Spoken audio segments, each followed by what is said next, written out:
بسم اللہ الرحمن الرحیم۔ انسان امیدوں سے بندھا ہوا ایک ضدی پرندہ ہے جو غائل بھی امیدوں سے ہے اور زندہ بھی امیدوں پر ہے۔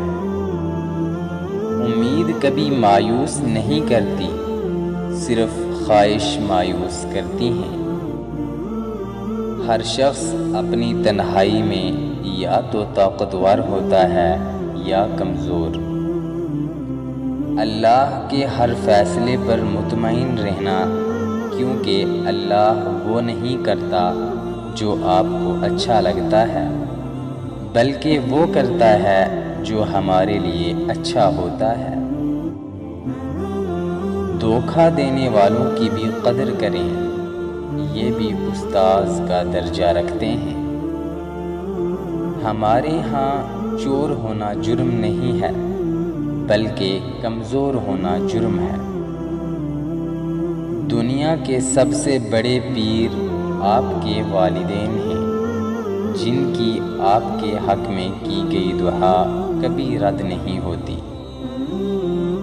اگر کسی کو تکلیف دے کر بھی اچھے سے سو جاتے ہو تو اپنے ضمیر کا جنازہ پڑھ لیں، کیونکہ وہ وفات پا چکا ہے۔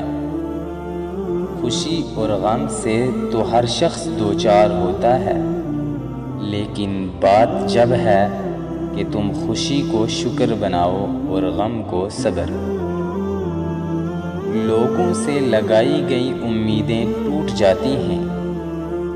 خوشحال زندگی گزارنے کے لیے ضروری ہے کہ آپ اپنی امیدوں کو اپنے رب سے وابستہ کر لیں۔ یہ لازم نہیں ہے کہ ہم ایک دوسرے کو خوش کرنے کی کوشش کریں، بلکہ یہ کافی ہے کہ ہم ایک دوسرے کو تکلیف نہ دیں۔ کچھ بھی بے سبب نہیں ہے، ہر نشیب و فراز کے بیچ ایک سبق چھپا ہوا ہے۔ اسباب کو گلے لگائیں، شکر ادا کریں۔